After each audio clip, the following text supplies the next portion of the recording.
I didn't mean to fall for the man who guarded my family. But the first time I let someone see behind the mask, it was him. And he didn't run. This is my story. Let's begin. You'd think growing up in a house like mine would make you good at lying, and I am. Mostly. But tonight, as I slide the thin envelope from beneath my father's office door, hand steady, heart not, I realize that being good at lying doesn't mean you don't feel it. It just means you know how to hide it. The envelope is unmarked. That's the first problem. The second is the paper inside, unfolded thick cream stock with one sentence printed in raised black type. The daughter will be the one who bleeds. No signature, no demand, just a promise. I read it twice. Then I fold it neatly, place it in the small inner pocket of my coat, and walk out like I was never here. Because if my father sees it, there will be war. And I've learned the hard way that my sisters don't survive wars. Only I do, and I'm tired of surviving alone. I don't go straight back to my room. Instead, I stop in the hallway outside the library. It's quiet this time of night, just marble and shadow and the low mechanical hum of the estate's security system shifting into lockdown. I take a breath. Then I hear it. A step. Soft. Controlled. I don't turn. I already know who it is. Marco Bellini walks like a soldier. Even now, with no enemy in sight. He's the kind of man who never forgets where the exits are, who knows exactly how far his voice will carry in a stone hall, who speaks only when he means it, which is why, when he says my name just once, I feel it more than I hear it. Elena. I turn slowly. He's standing at the top of the stairs, backlit by the landing light. One hand at his side, the other still adjusting the cuff of his dark jacket. No weapon drawn. But I've seen what his hands can do when they need to. He shouldn't be here. Not near me. Not this late. But he is. And we both know why. Couldn't sleep? I ask. He studies me. Not rudely. Not curiously. Just observant. Like he always is. You shouldn't be near that hallway after dark, he says. You think it knows the time? His mouth twitches like it wants to be a smile, but doesn't have permission. I step closer. So what were you doing up? He doesn't answer. But his eyes drift to my coat, the inner pocket, the one he shouldn't be able to see. And yet, he's already figured it out. I'm not the one in danger. I say, you never are. Is that why you watch me? His jaw tightens. I watch everything. He turns, slowly, and walks back toward the main hall. I should let him go. But I don't. Marco, I call. He stops. I don't move closer, but my voice is quieter now. You're not supposed to protect me. He doesn't turn. I know. I don't sleep that night either. Not because I'm afraid. Because I don't know what to do with the way he said that. Like it wasn't regret. Or guilt. Just fact. The next morning, I shred the letter. Burn the pieces in the basin near my sink. Let them curl, darken, disappear. But the words stay. The daughter will be the one who bleeds. They don't know which daughter. They don't need to. Because I'll answer for all of them if I have to. By midday, my father is already planning a business trip. Northern Territories, cement negotiations, something about a warehouse deal that's turned soft. I barely listen, until I hear the name, Bellini, and then I do. He's taking Marco with him. Of course he is. After lunch, I see Marco walking toward the garage. No jacket this time, just a gun at his hip, and that same precise calm he wears like skin. I intercept him near the side door. You're going? He nods once. Be careful, I say. It's stupid, but I say it anyway. He doesn't nod, doesn't blink, just looks at me for a second too long, then walks away. I spend the next 2 days pacing like a caged thing. He's only been gone 40 hours, and already something feels wrong. Not in the house, in me, like a thread has gone missing in the weave. He returns on the 3rd day. No blood, no limp, no story, but something in his eyes is different. More aware, more decided. He doesn't speak when I pass him in the hallway that night, but his hand brushes mine barely, and I feel it like a vow. That night I get another envelope. This one is addressed to me. Just one word, handwritten across the front. Watch. Inside is a photograph. Low resolution, grainy, but unmistakable. It's me, walking, alone, across the back courtyard, from 2 nights ago. I sit on the edge of my bed for a long time. Then I get up, walk straight down the hall, and knock on his door. He opens it before the second knock lands, like he was already there, waiting. I hold up the photo. He doesn't flinch. I need you to tell me if you knew, I say. His eyes search mine, and he says, I knew they were watching. I didn't know they sent it to you. I look at him then, really look, and realize, this isn't new to him. They've been circling for days, maybe longer. He's just been holding the line. I exhale. I should have told someone about the first note. You did, he says softly. You mean you? He nods. That's not the same. It is to me. I stay in the doorway a second longer. Then I turn. But before I can walk away, he says, Elena. I pause. I don't just watch everything. I don't look back. I don't have to, because I know what he means. He watches me. I don't need protection. That's the story I've been telling since I was old enough to count the cameras in our house, before I knew how to braid my own hair. The others needed shields. I learned to be one. So when my father tells me Marco has been reassigned as my day shadow, I don't flinch. I laugh. Straight across the table. Not a full laugh. Just the kind that says, you're kidding, right? But he isn't. You'll stay close to him, he says, eyes on his coffee like this is a discussion about weather, until we get clarity. Clarity about what? They don't know. That's the point. And that's what makes it worse. I'm not fragile, I say. Never said you were. Then why him? His voice is steady. Final. Because Bellini doesn't hesitate. I find Marco in the side garage, checking the undercarriage of the SUV. I assume you already heard. I say. I did. So what happens now? He straightens, brushes his hands on a rag, then says quietly, now we stop pretending. I don't ask what he means. Not yet. But I feel it in the silence that stretches between us like wire. Tight, invisible, dangerous. The first day isn't bad. He stays 5 steps behind me, says little, and doesn't interfere. But I feel him. Everywhere. In the reflection of glass doors. In the pause I take before turning corners. In the lift of my chin when I speak to people who pretend I'm just decoration. He doesn't correct them. He doesn't have to. They know who he stands behind. And it's not my father. By nightfall I'm restless. I pace the east terrace, barefoot, the stone cold under my feet. Marco stands near the railing, arms crossed, unmoving. You can sleep, you know, I say. I don't sleep when I'm working. And when you're not, he doesn't answer. I cross to him. Do you want this assignment? I ask. His eyes meet mine. Want is irrelevant. That's not an answer. It's the only one I'll give. A beat passes. He tilts his head, eyes dropping to the bandage on my hand. I forgot it was there. Just a scrape from when I caught the edge of the cabinet drawer yesterday. He reaches out slowly, takes my hand like it might dissolve. This doesn't look like nothing, he murmurs. It is. His thumb brushes the corner of the tape. My breath stutters. He looks up, and I know, he doesn't just see the wound. He sees everything. The next day, I go into the city. It's supposed to be simple. Walk through of the new property. Check on the construction permits. Leave. But something shifts in the garage as we pull in. Just the wrong pause between gears. The wrong car idling across the lot. Marco notices it before I do. And when he steps in front of me, arm across my stomach, I don't argue. Stay behind me, he says. His voice is low, quiet, calm. But I hear the difference. This isn't watchfulness. This is readiness. 2 men approach from the far end. Hands tucked, nothing drawn. But Marco sees more than hands. Turn around, he says. Back to the car. Slowly. I listen. Because in moments like this, the pride drops away. And instinct takes over. He doesn't draw until they do. And even then, it's not a show. It's a warning.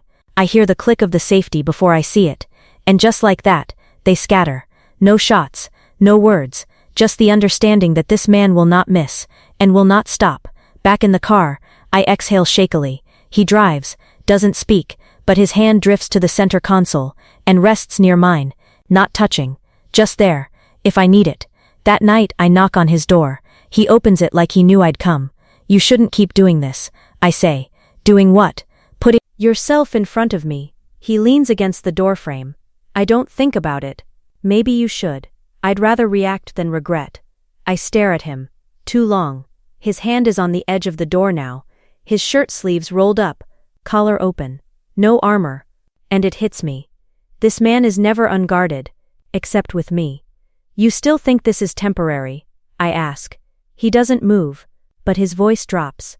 I know it has to be. Why? You know why? I nod, then walk away. Because even if I know, it still hurts to hear. Later I find my door unlocked. Nothing taken, nothing touched, except one thing. The photo, the one from the envelope, has been returned, but this time, it's been altered. A red circle has been drawn around me, and written below in block letters, "Closer." I hold it in my hand for a long time. Then I get up, I walk down the hall, and I slip it under his door. I don't tell anyone about the red circle. Not my father, not my sisters, not even Marco. I tell myself it's strategy, that every piece of information doesn't need to be shared.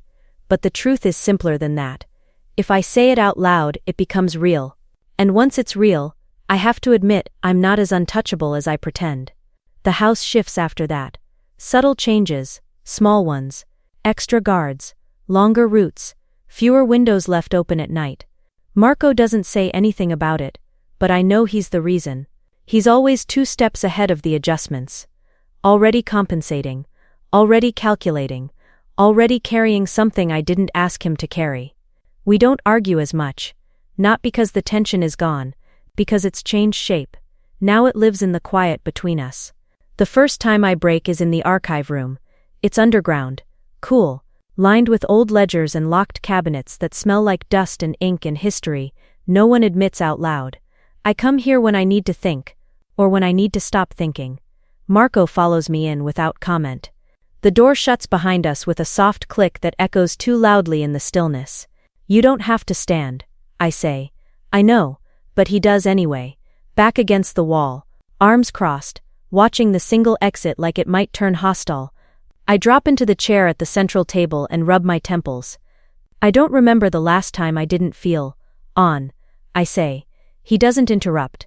That's one of the things about him. He never fills silence just to hear his own voice. I was 12 when my mother realized I'd memorized the security codes. I continue. I'd been listening, watching. She said it wasn't normal. I laugh quietly. She said I should be outside, making mistakes. I look up at him. I was already fixing other people's. He shifts his weight, just slightly, not discomfort. Attention. They let me sit in meetings because I was quiet. I say. They thought I wasn't listening, that I didn't understand. I swallow. I understood everything. The words land heavier than I expect.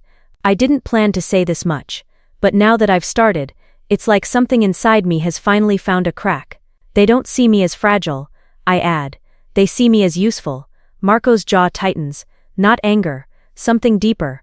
I see you as exhausted, he says quietly. The honesty stuns me. I look down at my hands.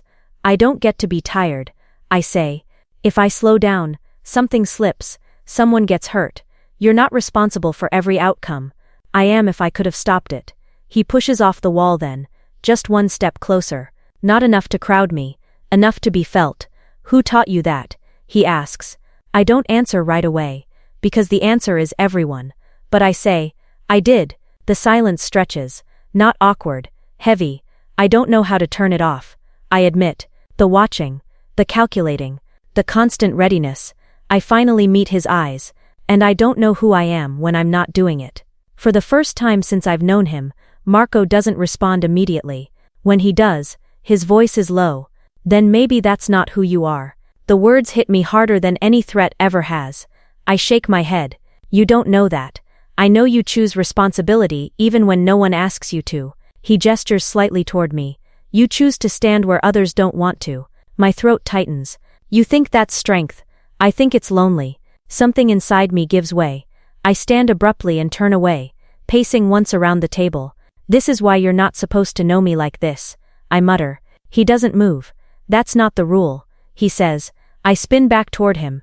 It is when it makes you hesitate. His eyes darken. I don't hesitate with you. That's the problem. The words hang between us. Dangerous, honest. I shouldn't matter to you, I say. Not like this. You do, he replies. No pause, no qualifier. I stare at him. You're not supposed to touch me. I haven't. You're not supposed to see me. He steps closer. Just one step. I do. My breath comes faster. I don't step back. I don't step forward either. The air between us feels charged, like a held breath.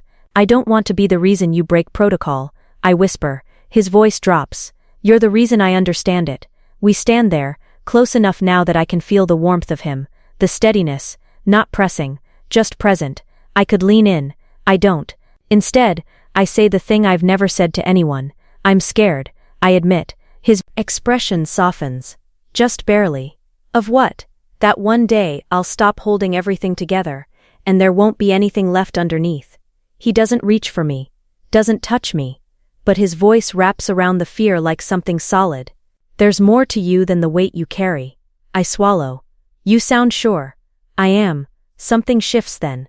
Not desire. Not yet. Trust. The kind that scares me more than any threat ever could. We leave the archive room together. Not touching, but closer. And later that night, when I lie awake staring at the ceiling, I realize something I don't know how to undo. Marco Bellini doesn't just protect my body. He's starting to protect the parts of me I never show anyone. And I don't know how long I can pretend that doesn't matter. I need to pause here, because this is where I stopped pretending Marco Bellini didn't know me better than anyone else. Up until then, I could tell myself he was just observant, just good at his job, just another man paid to stand between danger and the Moretti name. But the way he listened without trying to fix me, without trying to soften what I was saying, I realized something I wasn't ready for. He wasn't just protecting my body. He was guarding the parts of me no one else bothered to see. And once that happened, I couldn't unfeel it. We don't talk about what happened in the archive room. Not the next day, not the day after that. We move around it like it's fragile, or dangerous, or both. Marco keeps his distance again, just enough to remind me he knows the line exists. I hate him a little for that, and myself for noticing. The stakeout wasn't supposed to take long. 2 hours, maybe 3. A quiet watch from an unused office above one of the family's closed businesses. A place no one had reason to visit unless they were looking for something. Or someone. Which apparently, someone was. We sit in the dark, side by side. The city spread out beneath us through the cracked window. Marco checks his watch. Then the street. Then the alley. He doesn't look at me. I do. More than I should. You're tense, he murmurs. I keep my eyes forward. You say that like it's new. It's different tonight. How? You're quieter. I exhale slowly. Careful. You're starting to sound like you know me. He doesn't answer, but his knee shifts closer. Not touching, just closer. Time stretches. Minutes become something heavier. I shift in my chair, the fabric whispering in the quiet. Sit still, he says gently. I am. You're not. I glance at him. You always this bossy? Only then does he look at me. Only when it matters. There's a sound outside. Footsteps. Too deliberate to be accidental. Marco's body changes instantly. Still. Focused. Ready. His hand lifts slightly. Palm angled toward me. Stay. I nod. The footsteps pass. No escalation. No confrontation. Just another reminder that this isn't imagined. When Marco lowers his hand, it doesn't return to his side. It rests on the edge of the table between us. Close. So close I can see the faint scar across his knuckle. I don't remember how it got there. I don't ask. Instead I say, quietly, you're good at this. At what? At making people feel safe without promising anything. His voice is low. I don't make promises I can't keep. I swallow. That sounds like a rule. It is. Silence settles again. But it's not empty. It's aware. I feel him beside me. Not as a shadow or a shield, but as a presence I'm suddenly too conscious of. My shoulder brushes his. Accidentally. Or not. Neither of us moves away. Elena, he says. Just my name. Nothing else. I turn my head. Our faces are close now. Closer than they've ever been. I can see the concentration in his eyes. The restraint. And something else beneath it. Something careful. You shouldn't look at me like that, he says. My heart stutters. Like what? Like you're about to ask me for something I can't give. I'm not asking. He holds my gaze. That's worse. I don't know who moves first. Maybe neither of us. Maybe the space just closes. His breath is warm against my cheek. My fingers curl against my thigh, holding still like movement might shatter this moment entirely. This is a mistake, I whisper. Yes, you should stop me. I should. He doesn't. When his hand lifts, it's slow, careful. He touches my wrist first, just there, like he's asking permission without words. I don't pull away, so he lets his fingers slide up over my sleeve to my forearm. Warm, steady, grounding. I lean in. Not fast. Not desperate. Just enough to feel the shape of him, the stillness. Our foreheads touch. I close my eyes. I don't want this to ruin anything, I say. His voice is barely a breath. Neither do I. Then he kisses me. It's not hungry. It's not rushed. It's the kind of kiss that feels like he's been holding it back for years. Soft. Intentional. Careful.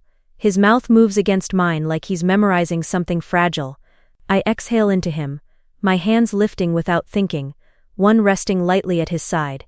He stills for a heartbeat, then relaxes. The kiss deepens, not in urgency, but in weight, like we both know exactly what this costs. When we break apart, we don't move away. We just breathe, foreheads still touching. His thumb presses lightly against my wrist. I'm crossing a line, he says. So am I. He studies my face. If I keep going, I know, and you're choosing it anyway? I nod. Once, he kisses me again. This time, his hand comes to my waist. Not possessive, protective, like he's bracing me as much as himself. I melt into him, my body responding before my thoughts can catch up. I feel safe, and that realization terrifies me. A noise outside snaps us apart. Marco's hand drops instantly. He turns back to the window, all soldier again. I steady myself, heart racing. Neither of us speaks. After the stakeout ends, we walk back to the car in silence. He opens my door. I pause before getting in. Marco. He looks at me. I don't know what I want to say, so I say the truth. That wasn't nothing. His jaw tightens. No, and it can't happen again. His eyes soften. I know. I get in the car. He closes the door gently, but when we drive away, his hand finds mine on the console. He doesn't look at me. He doesn't explain. He just stays there, holding my hand, like the line doesn't exist anymore, or like it's already been crossed, and neither of us knows how to step back. That night, alone in my room, I touch my lips, and realize something that makes sleep impossible. He didn't kiss me like a man who was curious. He kissed me like a man who had been careful for far too long. The cost doesn't come all at once. It never does. It arrives in pieces, side glances, pauses in conversation, doors that close just a little too quietly behind you. The first sign is my father's silence. He doesn't confront me, which is worse. He watches, from the head of the table, from the end of the hall, from the corner of his eye, when Marco stands half a step closer to me than protocol allows. My father has always believed silence is a weapon, and he's very good at using it. I notice it in the way conversations stop when I enter rooms, in the way Marco is no longer assigned to the outer perimeter, but not reassigned either. He's suspended, still near me, but not officially, which means someone noticed. The second sign comes from my cousin, not one of the sisters, one of the men. He corners me in the corridor near the wine cellar. Smile too easy, eyes sharp. You're getting careless, he says lightly. I don't know what you mean.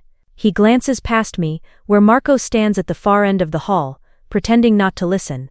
You don't have to, my cousin says. Everyone else does. That night, Marco doesn't come to his usual post outside my door. I tell myself it's coincidence. I don't believe it. I find him in the gym, alone, lights low, sweat darkening the collar of his shirt, wrapping tape loose around one hand. He looks up when I enter, doesn't smile, doesn't soften. Elena, he says. Careful, distant. That hurts more than anger would have. You're avoiding me. Yes. Why? He exhales slowly, like the answer costs him something. Because it's safer. For who? For you. I step closer. That's not your call. It is when I'm the problem. The words land heavy between us. You kissed me, I say quietly, and I shouldn't have. You didn't stop. I will next time. There shouldn't be a next time. His jaw tightens. No. I hate that answer. I hate how calm he is delivering it. Like he's already decided to carry this alone.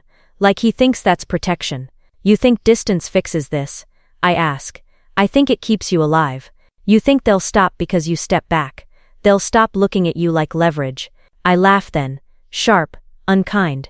They already are. He looks at me, really looks, and for a moment the restraint cracks. I would burn every bridge in this family before I let them touch you. Then why won't you stand with me? Because if I do, he says quietly, they'll use me against you. That's the truth, the real one, and it hurts because I know he's right. The third sign comes 2 days later. A warning. Not to me, to him. I find the envelope tucked under his door. I don't open it there. I take it back to my room, hands shaking for the first time in years. Inside is a single photograph. Marco, walking behind me in the courtyard. Too close. And beneath it, one sentence. Bellini forgets his place. I don't wait. I don't think. I march straight to him. He reads it once, then closes his eyes. They're escalating. I say, they already did. You can't handle this alone. I can. That's not what I meant. He steps closer, low voice, urgent. I need you to listen to me. Whatever happens next, you cannot come looking for me. My chest tightens. What are you planning? Ending this. How?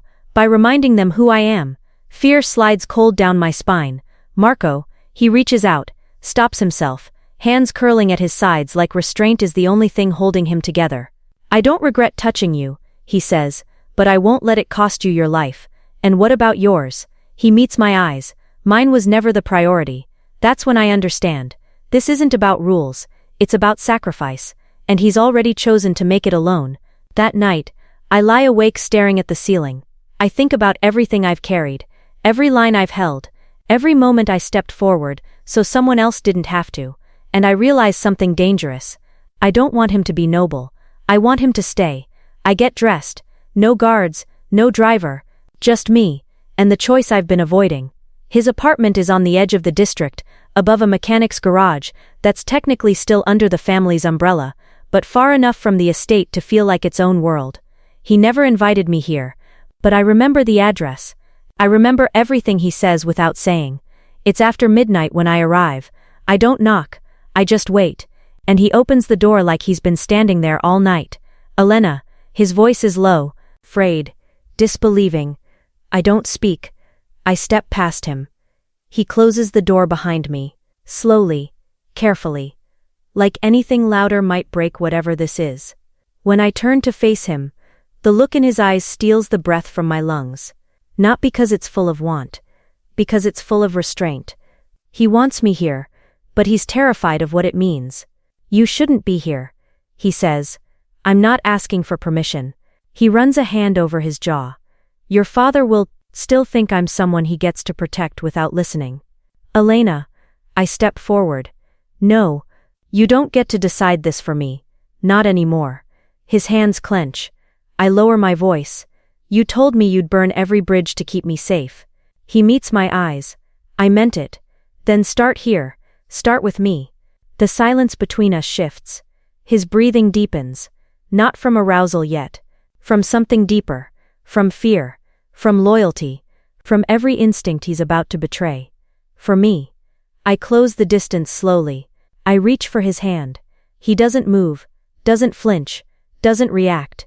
But when my fingers slide over his palm, I feel him shake. I'm not asking you to take anything from me. I whisper. I know. I'm giving it to you. His throat works. Don't do this because you're scared. I'm not. Then why? I lean in, my lips at his ear. Because this is the only place I've ever felt like I could fall apart and still be whole. That breaks him. Or maybe it saves him. Either way, he moves. Not fast. Not rough. Just close. His hands slide to my waist, grounding me, steadying me, as if even now, he's thinking of how to hold me without hurting. I lift my chin. He lowers his mouth. And when we kiss, it feels like a surrender we've both been aching for. There's no rush. No urgency, just skin under cotton, warmth through fabric, the slow unraveling of distance we never admitted we kept. He moves like a man who's memorized every no before he earned a yes. Like he's still waiting for me to change my mind. I won't. He kisses my throat, my shoulder, my temple, not like he's claiming me, like he's making sure I know I'm safe. His breath in my hair, his hands at my hips, the kind of closeness that says you're not alone anymore. He doesn't take. He doesn't press. He gives. Every motion says I've got you. Every glance says you're allowed to need. And when I let go, when my hands fist in his shirt and I rest my forehead to his chest, he wraps his arms around me like it's the only answer that matters. We don't speak for a long time. Later, when I lie against his chest and his fingers move gently through my hair, he finally whispers, "I didn't want this." I nod into him. I know, but I've never wanted anything more. I pull back just enough to look at him, then stop pushing me away. He brushes a thumb across my cheek. "I will if you'll stay. I'm already here. The city is still outside. The war is still coming. But for tonight I choose him." And he doesn't let go. Not once. There's a different kind of silence that follows closeness, not the charged, aching kind we used to share. This one is warmer, steadier, like a room after a storm, with the windows still rattling from the wind, but the center of the floor is dry. I don't wake up in Marco's arms, but I know he didn't sleep. I feel it in the way the air shifts when I stir, in the way he stands at the far window, half lit by the dawn, already dressed, already distant again. "You're leaving?" I ask. His voice is quiet. "Your father called a meeting. Did you tell him where I was?" "No." I sit up slowly. "You're not going to pretend nothing happened, are you?" He turns to face me. "I'm going to make sure it matters."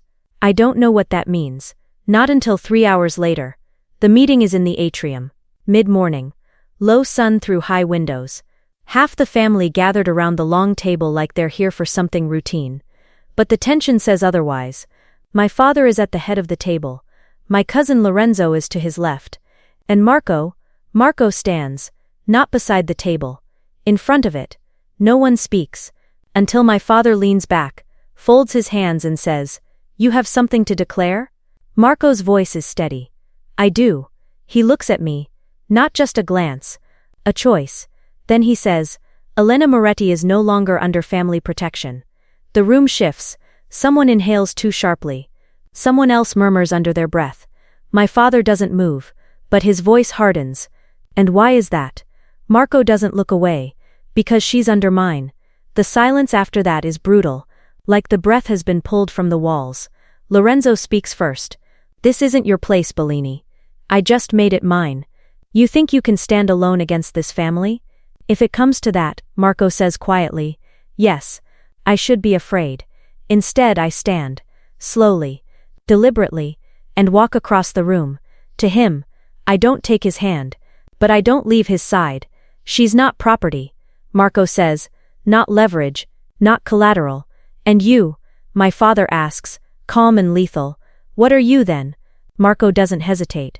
"Whatever she needs me to be. It's not romantic. It's not poetic.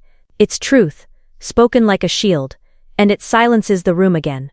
"I never gave permission for this," my father says. I step forward. "You didn't have to. She's not a soldier, Bellini. She's my daughter." "She's both," Marco says, "but she's also a woman. One you keep asking to stand for everyone else. That lands harder than any threat." Lorenzo starts to rise, but my father lifts a hand, stops him, then speaks, slow, icy. "You understand what you're doing, Marco? Yes, you understand what it will cost." "I do. And you're not afraid?" He doesn't look at me when he answers, but I feel the words settle between us like a promise. I'm not afraid of loving her. That's when I finally reach for him. Just his hand, just enough, to show him I'm still here. No verdict comes that day. No ruling, just silence, and a single nod from my father before he leaves the room. But that's all it takes. Because silence from my father means, not now. And for now, that's a win. Later in the hallway, I ask Marco if he meant what he said. "All of it," I say. "Even the part where you stand alone." He looks at me, and this time his voice is softer. "No, not alone." I press my hand to his chest. His heart is steady, and I say the only thing I haven't yet, the one I meant since the first time he stepped between me and danger. "I choose you too." He exhales, pulls me gently forward, kisses my forehead, and says, "You were never mine to claim." Then lower, "But I'm yours. If you'll have me." I don't answer right away. I just lean into him, letting his arms come around me like armor. And I know, whatever war still waits on the horizon, I'm not going into it alone. I don't know what I expected after the meeting. Repercussions, warnings, a forced separation, maybe an envelope with my name in red ink. But none of that happens. Instead, the house goes quiet. No one says anything. No one interferes. Which in a family like mine means only one thing. They're watching. And they're waiting to see if this, whatever this is, breaks. It doesn't. Marco doesn't move back into the estate, but he doesn't keep his distance either. He shows up, not just as a bodyguard or a shadow, but as something else, something new. He walks beside me instead of behind me, drinks his coffee from my kitchen, sleeps, sometimes in the chair near my window. Never in my bed. Not unless I ask him to.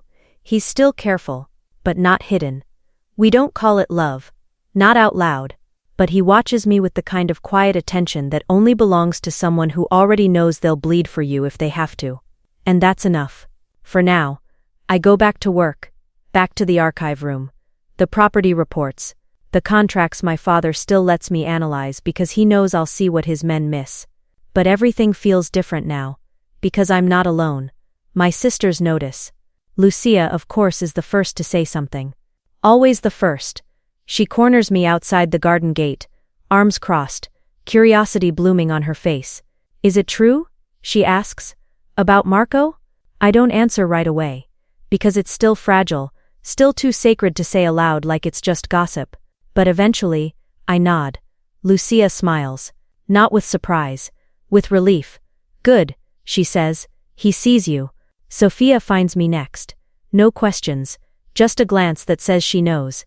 And a nod that says she approves. Elena the observer. Chosen. There's one last envelope. It comes 3 weeks later. Delivered by hand. No threat. Just a photo.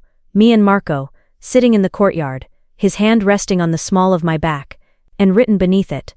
Then let it be known.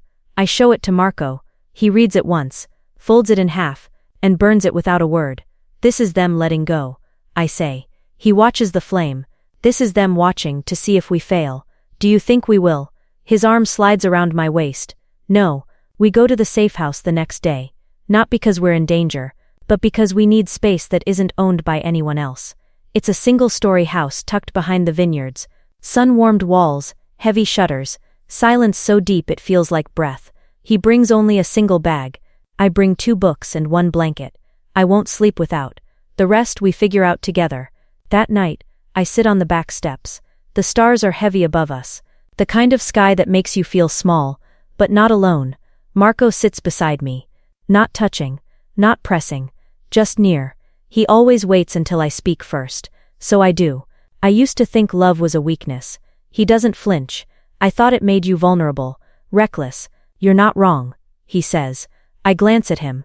But sometimes you need someone to remind you you're allowed to be all of those things.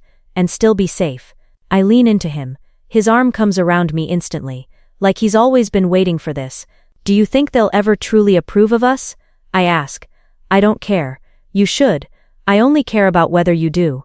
I pause, then say it. I do. We sit there until the night cools, and the silence settles like something holy. When we finally go inside, I don't ask him to stay. He doesn't ask for permission. He follows me. We don't make promises we can't keep. We just wake up the next morning in the same bed, sunlight painting our skin. And when he brushes my hair from my face, and presses a kiss to my temple, I don't think of war, or politics, or whose name holds more weight. I just think, he chose me, and I chose him. That's what matters. Not the danger, not the rules, not the name stitched onto my blood, but the hands I trust to steady me when the world tries to push me back down. Marco never needed permission to protect me, but he has something now he never did before. My trust, and all of me that comes with it. Thank you for staying with me through my story. Sometimes the most dangerous thing isn't who's coming for you, it's what happens when someone finally sees you and chooses you anyway. If this story held you even for a few quiet moments, I'd love to know. Tell me where you're listening from. Tell me if you felt it too. My sister's story is next. Lucia's. And she's not used to letting anyone close. See you in the next one.